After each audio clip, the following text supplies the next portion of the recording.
Good morning, horror fans. It's Raven here with another tale of terror from the Raven's Nest.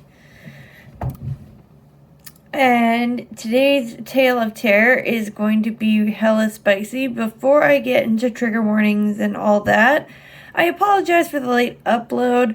Life has been keeping me busy, so I decided to change my upload dates. I think I'm going to have them on Tuesday instead of Monday, just because I think it would be easier to do that. And again, thank you all for your love and support and patience. Again, life has just been busy and I've been enjoying that. So, for today's story, which I had a fun time writing up, although it's a very serious topic.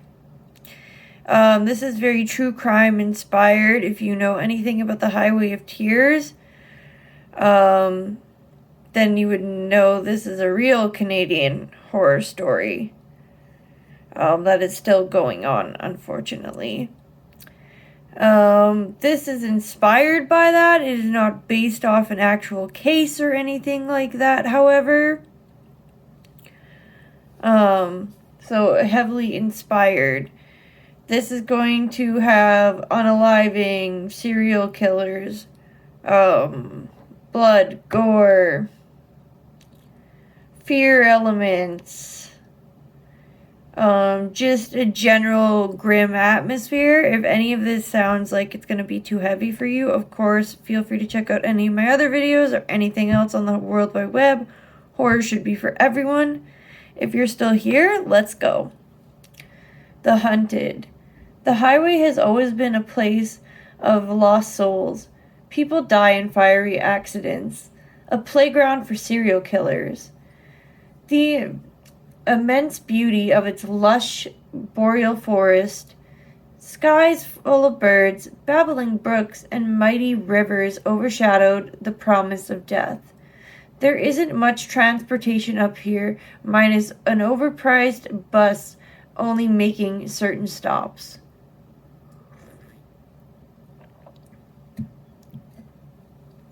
In light of this, I was walking to a party the next town over. It was only a couple of miles. I could easily make it. Today had been long, however, and soon I was standing with my thumb out.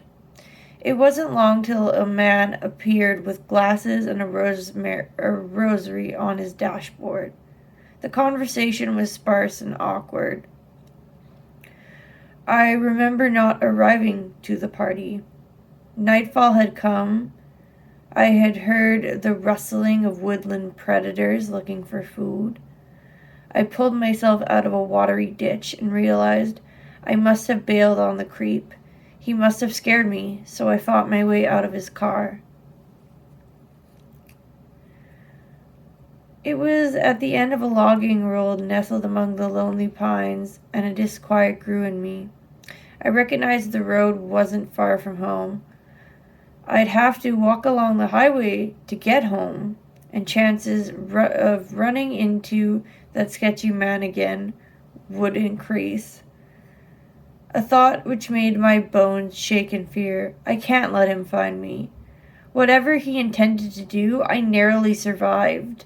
My body screamed in pain.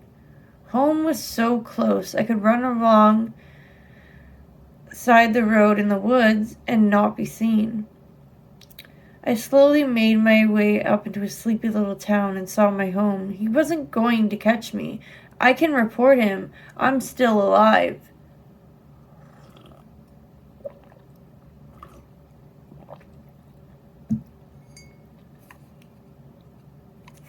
I tripped and scrambled up the stairs of my home when I saw myself.